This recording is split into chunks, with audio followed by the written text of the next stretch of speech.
Assalamualaikum warahmatullahi wabarakatuh. Perkenalkan, nama saya Vina Fadila, saya dari kelas 10 IPS 3. Di sini saya akan menyampaikan salah satu materi mengenai Asmaul Husna, yaitu Al-Adl. Dibuatnya video ini yaitu untuk memenuhi tugas mata pelajaran pendidikan agama Islam dan budi pekerti. Hal pertama yang akan saya sampaikan yaitu mengenai pengertian Al-Adl.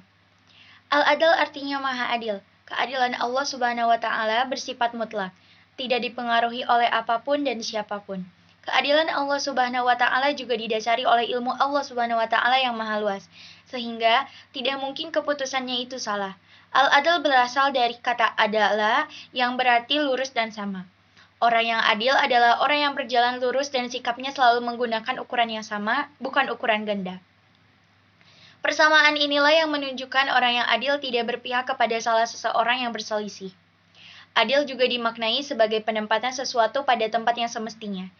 Dinamai Al-Adl karena keadilan Allah Subhanahu wa Ta'ala adalah sempurna. Dengan demikian, semua yang diciptakan dan ditentukan oleh Allah Subhanahu wa Ta'ala telah menunjukkan keadilan yang sempurna. Hanya saja, banyak di antara kita yang tidak menyadari atau tidak mampu menangkap keadilan Allah Subhanahu wa Ta'ala terhadap apa yang menimpa makhluknya.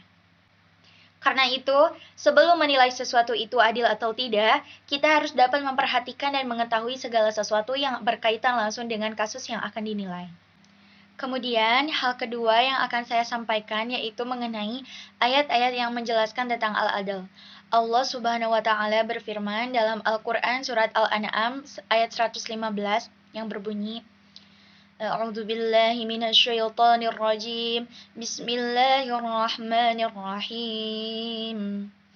Wa tammat kalimatu rabbika sidqan wa 'adla, la mubaddila likalimatihi wa huwas samiul 'alim. Yang artinya, telah sempurnalah kalimat Tuhanmu Al-Quran sebagai kalimat yang benar dan adil. Tidak ada yang dapat merubah-rubah kalimatnya dan dialah yang maha mendengar lagi maha mengetahui.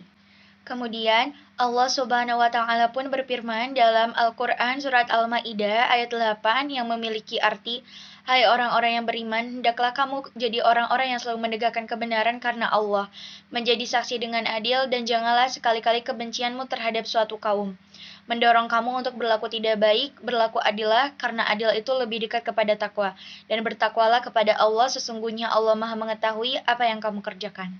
Dan kemudian yang terakhir, Allah Subhanahu wa Ta'ala juga berfirman dalam Al-Quran surat Fussilat ayat 46 yang berbunyi, A'udzu billahi minasyaitonir rajim.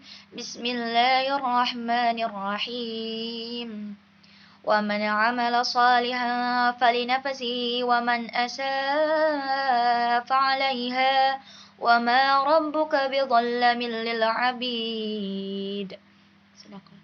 Yang artinya, barang siapa yang mengerjakan amal yang soleh, maka pahalanya untuk dirinya sendiri, dan barang siapa mengerjakan perbuatan jahat, maka dosanya untuk dirinya sendiri. Dan sekali-kali tidaklah Rabb-mu menganiaya hamba-hambanya. Dan kemudian hal ketiga yang akan saya sampaikan yaitu mengenai pengamalan Al-Adl dalam kehidupan sehari-hari. Perilaku terpuji siswa yang mencerminkan asma Allah Al-Adl berupa salah satunya adalah belajar. Dengan belajar, siswa telah berperilaku adil terhadap dirinya sendiri karena mendapatkan ilmu adalah hak dan kewajiban setiap orang. Belajar juga merupakan suatu kebutuhan bagi siswa itu sendiri dalam menjalani kehidupannya sehari-hari. Kemudian, perilaku siswa lainnya yang menunjukkan keadilan adalah menjalani ibadah sholat zuhur bersama secara berjamaah di musola sekolah sesuai perintah Allah Subhanahu wa Ta'ala. Artinya, para siswa telah belajar berlaku adil kepada penciptanya. Dan kemudian, contoh lainnya adalah siswa yang menjadi seorang ketua kelas. Keputusan yang diambil sangat penting jika terjadi perkelahian antar teman di dalam kelas, serta keadilan dalam memberikan informasi kepada siswa lainnya. Kegagalan bersikap adil terhadap masyarakat berawal dari gagalnya bersikap adil terhadap diri sendiri. Dan gagalnya bersikap adil terhadap diri sendiri karena tidak mampu menjadi saksi bagi dirinya sendiri. Cara supaya adil yaitu mempunyai iman yang kukuh dan bertakwa kepada Allah Subhanahu wa Ta'ala, menguasai ilmu syariat dan ilmu akidah, melaksanakan amanah dengan penuh tanggung jawab, ikhlas dan bertakwa kepada Allah Subhanahu wa Ta'ala, memiliki pribadi yang mulai tidak mementingkan diri sendiri, memiliki belas kasihan, bijak atau tegas dan berani mengambil resiko. Kemudian, hal keempat yang saya sampaikan yaitu mengenai meneladani sifat Allah Al-Adl. Ada beberapa hal yang dapat kita lakukan untuk meneladani sifat Allah Al-Adil. Yang pertama yaitu menghindari perbuatan yang tidak adil dan keluar dari yang telah digariskan Allah. Yang kedua, berbicara dan berbuat dengan penuh keadilan meskipun dirasakan pahit serta dapat merugikan diri kita sendiri ataupun keluarga.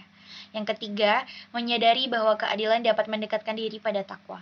Yang keempat, adil terhadap diri sendiri dengan cara mengendalikan hawa nafsu. Yang kelima, tidak membeda-bedakan derajat seseorang berteman dengan siapa saja.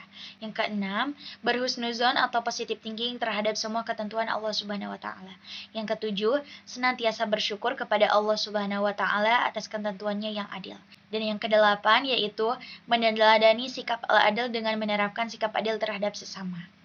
Itulah beberapa hal yang dapat kita lakukan untuk meneladani sifat Allah Al-Adil. Sungguh luar biasanya jika kita dapat menerapkan semua hal tersebut dalam kehidupan sehari-hari. Dan sungguh indahnya jika kita bisa berbuat adil terhadap siapapun.